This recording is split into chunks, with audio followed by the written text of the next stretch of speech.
Las bacterias, virus y hongos nos benefician porque son necesarias en muchas ocasiones para la elaboración de productos importantes, como el queso, los antibióticos o vitaminas. Sin embargo, no se cuestiona que son los responsables de muchas enfermedades, algunas de ellas muy crueles. El cuerpo humano contiene microorganismos y ha aprendido a vivir con ellos en circunstancias normales y también a combatirlos en caso de enfermedades. Que los microorganismos han ocasionado daños a los seres humanos y alterando a la sociedad en toda su historia. Las enfermedades microbianas han desempeñado sin duda alguna un papel fundamental en los acontecimientos históricos, como la caída del Imperio Romano y la conquista del Nuevo Mundo. La enfermedad ha sido y es un tema de inspiración artística en las más diversas épocas históricas y en las más dispares culturas. A continuación, se encuentran numerosos ejemplos de obras de trasfondo infeccioso en épocas tan distantes como el Antiguo Egipto o la Grecia clásica. Prehistoria. De las primeras enfermedades infecciosas que podemos mencionar, se encuentran las enfermedades dentales a partir de las caries, que muchas veces solo eran caries, pero otras podían provocar la muerte, como en el caso del Miguelón, el hombre de la Atapuerca, al que un diente roto le produjo una infección en la pulpa dental que llegó a afectar el hueso de la mandíbula, provocando una deformidad ósea y probablemente la causa final de su muerte. Egipto. Patologías mamarias. Se pueden apreciar en esta pieza observando la coloración enrojecida de la mama de Isis. Puede ser una licencia del artista que recuerda la mastitis, que seguramente sufrió la diosa durante la lactancia del pequeño Horus. Esta pieza se encuentra actualmente en el Museo de Dublín. Numerosos restos arqueológicos ponen de manifiesto la relevancia de las enfermedades dentales en la historia de la humanidad, como es el caso de las momias desdentadas egipcias, cuya falta de piezas dentales se asocia a procesos periodontales originados por una acción microbiana en la encía y otros tejidos. Por ello no es de extrañar que una de las primeras representaciones artísticas de un profesional sanitario sea la de un dentista. El bajorrelieve hallado en una mastaba cercana a la pirámide escalonada de Egipto se representa a Essi-Ra, dentista del faraón Zoser, hace unos 4500 años.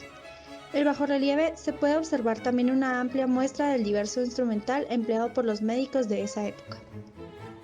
Otra enfermedad que se ve plasmada en el arte es la polio. La estela de poliomielitis del sacerdote Ruma como ejemplo de poliomielitis en el Antiguo Egipto. La representación más antigua conocida de esta enfermedad, la estela muestra un hombre con una pierna y unos pies arrugados en la posición que tendría si la polio destruye los nervios motores. En el Alto Egipto se han hallado restos de una momia de 3000 años, en la que se han demostrado alteraciones en la columna vertebral debidas a la segunda forma más frecuente de tuberculosis, la tuberculosis ósea. En el 40% de los casos, sobre todo en los varones adultos, hay lesión en la columna vertebral. El daño sobre las dos vértebras continuas puede afectar el disco intervertebral, produciendo una degeneración caseosa. Akenatón y su esposa de legendaria belleza Nefertiti también murieron de tuberculosis. La detección de este tipo de deformaciones en algunas momias egipcias permite asignar esta patología al aspecto de la estatua de Bozo, allá en la región del Sahara. El enanismo era otra de las enfermedades que los egipcios demostraron en sus estatuas. Los egipcios no mostraban ningún prejuicio hacia los enanos, más bien al contrario. No eran seres del caos, ni el enanismo una manifestación negativa del dios o algún castigo por actuar mal en la civilización. En el periodo predinástico y dinástico temprano hablamos de ese periodo en el que el Alto y Bajo Egipto aún no habían sido unificados. En cuanto a los enanos, las primeras representaciones de figuras desproporcionadas enanas con pequeñas figuras de marfil, estas figurillas están de pie y desnudas. Reino Antiguo. Esta pieza está hecha de piedra caliza pintada. Se llama El enano Seneb y su familia de la tumba de Seneb, de finales del siglo V a principios de la dinastía VI. Esta pieza es un retrato familiar que muestra a Seneb sentado en un banco corrido. Pliega sus cortos brazos sobre el pecho y cruza las piernas, lo que disimula su anomalía física. Su esposa, también sentada, le abraza. Donde debería estar las piernas de Seneb, se esculpieron los dos hijos desnudos y apoyados en el pedestal. Mesopotamia.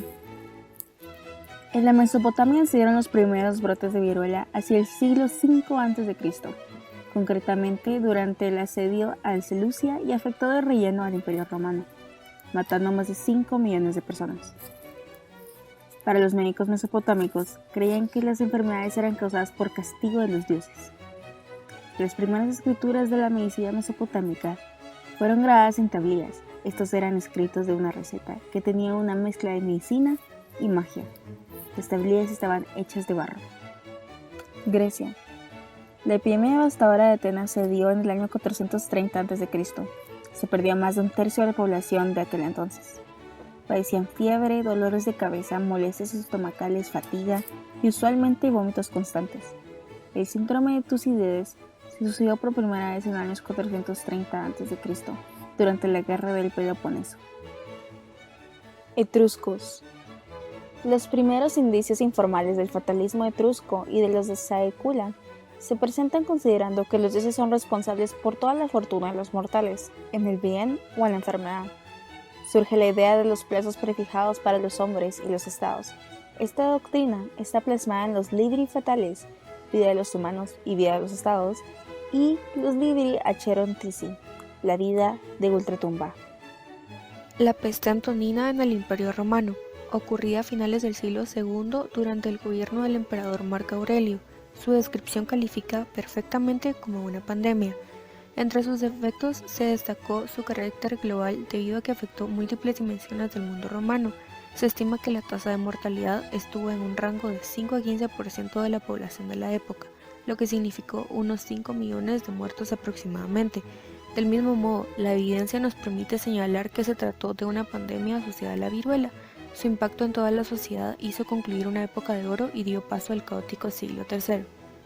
La peste cipriana o de Cipriano es el nombre que se le da a una pandemia que afligió al Imperio Romano desde alrededor del año 249 hasta el 269. Se cree que la epidemia causó escasez de mano de obra para la producción de comida y también en el ejército romano, debilitando gravemente al imperio durante la crisis del siglo III. Su nombre moderno conmemora a San Cipriano, obispo de Cartago, un antiguo escritor cristiano que fue testigo y describió la plaga. Se especula sobre cuál sería el concreto agente de la plaga, debido a lo escaso de las fuentes, pero entre los sospechosos se encuentran la viruela, la gripe y la fiebre hemorrágica viral, filovirus, como el virus del ébola.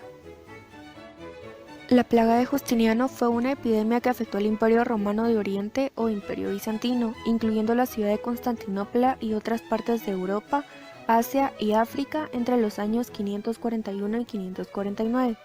Se estima que entre 541 y 549 la población mundial perdió entre 25 y 50 millones de personas, es decir, entre el 13 y el 26% de la población estimada en el siglo VI. Se ha llegado a considerar como una de las más grandes plagas de la historia. Se supone que la causa fue la peste bubónica y las investigaciones más recientes confirman que se trata de la misma plaga bubónica relacionada con las infecciones actuales o de la época medieval. Este es un díptico Barberini, donde muestran a Flavio Pedro Sabasio Justiniano, más conocido como Justiniano I, emperador del Imperio Bizantino. Este emperador sobrevivió a la peste justiniana por haber tenido una excelente atención médica.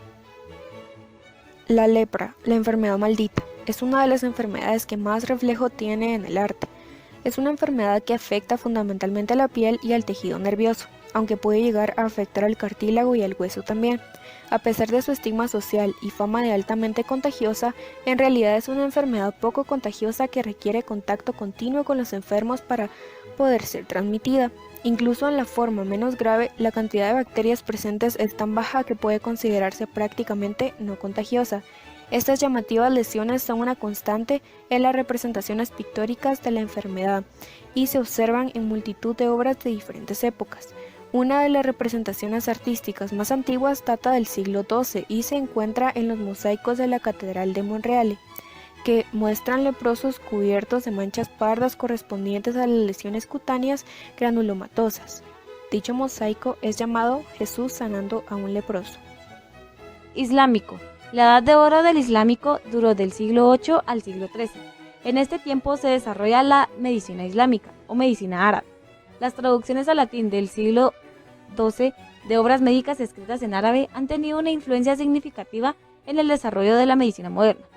Muestra de ello es la pintura El médico visita a un paciente, que es la miniatura de un códice del siglo XIV, perteneciente a las Maqamat de Al-Hariri. Estilo gótico. La mayor pandemia explotó a mediados del siglo XIV, la peste negra, siendo la peste más mortífera. Solo se pudo comparar con la que azotó al continente en tiempos del emperador Justiniano. Se dice que acabó con el 30 al 60% de la población de Europa, siendo una de las pandemias más devastadoras. Al principio se creía que era el resultado de un origen sobrenatural. Hasta el siglo XIX se superó esta idea, gracias a los bacteriólogos Kitasato y Yersin. Vieron que la peste se originaba por la bacteria Yersinia pestis. Esta afectaba a las ratas negras y se transmite a través de los parásitos que viven en ellos, en especial las pulgas. Los síntomas eran fiebre alta hasta llegar a los 40 grados, tos, sangre por la nariz y otros orificios, sed, manchas en la piel y gangrena. Ejemplo de ello es esta obra, Ciudadanos de Tournai, enterrando víctimas de la peste negra. Es una miniatura de Pierrat Doutiel, del año 1353. El Renacimiento. La afección pulmonar es la más frecuente de la tuberculosis. Aparece fiebre, sudoración nocturna y tos seca, que termina progresando a productiva. La fiebre crónica y la pérdida de peso corporal pueden ser debidas al factor de necrosis tumoral, producido en los focos infecciosos que terminan debilitando al paciente y produciendo la muerte, sin un tratamiento en un plazo de 2 a 5 años. Los enfermos presentan un aspecto lánguido y febril, magistralmente representado por Sandro Botticelli en la obra El nacimiento de Venus, cuya inspiración fue la cortesana veneciana Simonetta Vespucci, muerta de tuberculosis en plena juventud.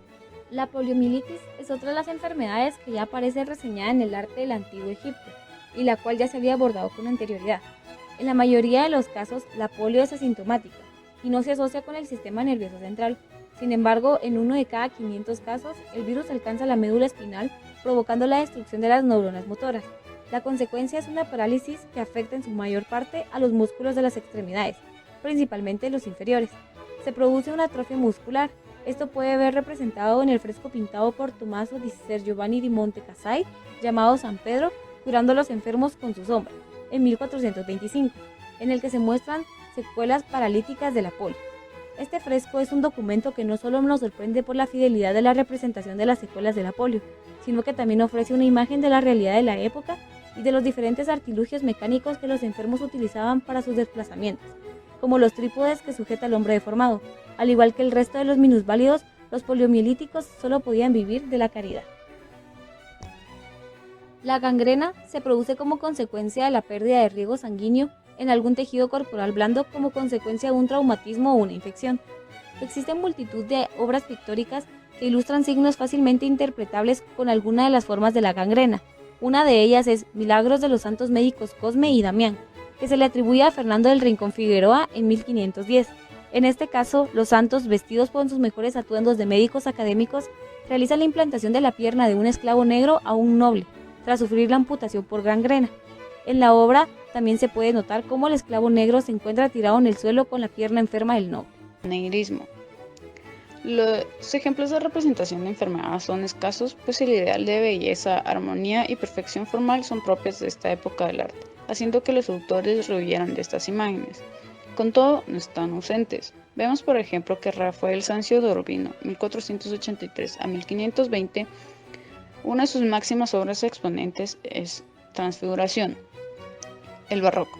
Durante toda la Edad Media, la medicina vivió unos siglos de decadencia y oscurantismo. Rembrandt pintó un cuadro paradigmático en este sentido, reflejando perfectamente los progresos médicos del momento y el interés que suscitaban. La lección de anatomía del Dr. Tulp era por tanto el perfecto representante de los médicos de su tiempo, que intentaban aplicar el método científico a la interpretación de la enfermedad. Otra enfermedad que se encontraba presente en la época es la sífilis, el cual es un patógeno obligado que solo infecta al ser humano y es transmitido por contacto sexual. Presenta 3 fases clínicas bien definidas, además de forma congénita. En la transmisión placentaria, la sífilis congénita puede producir muerte fetal, y en caso de llegar al embarazo a término, generalmente los recién nacidos se caracterizan por presentar bajo peso y su piel poseer un aspecto arrugado.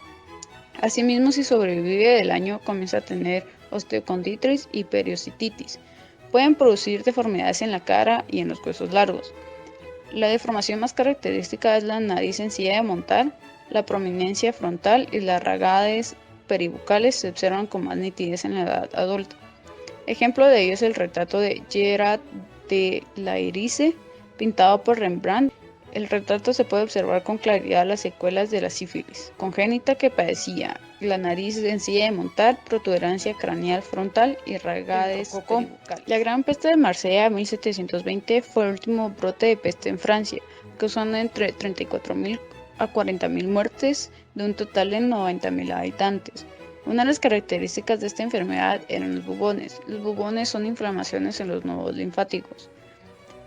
La enfermedad era transmitida por una plaga de pulgas portadoras del bacilo de Yersin. Los muertos fueron enterrados en cal viva y sus casas amuralladas. Esta epidemia ha sido inspiración de diversas representaciones artísticas, entre las cuales destacan las del pintor Michel Serre, testigo directo de la epidemia. Las tiñas o tineas son el nombre común de la dermatofitosis, otra obra que se encuentra presente en este estilo pictórico.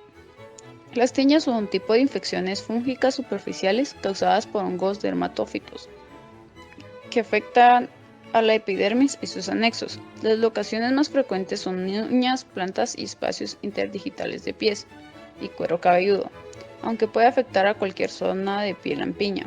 En la obra del maestro español Francisco de Goya y Lucientes, tan aficionada a la representación de escenas populares, también hay muestras de esta afección tan común en su época, y así en la cabeza rapada del niño agachado. En la obra de Muchachos trepando a un árbol se puede observar las lesiones inflamatorias compatibles con la tinea captitis. Neoclásico. La fiebre amarilla y la cólera es casi imposible erradicarlas, así como la malaria. Juan Manuel Blanes fue de los primeros pintores en plasmar un cuadro en el que se representara la epidemia de Argentina. Estas atacaron al pueblo de Paraguay en el siglo XIX.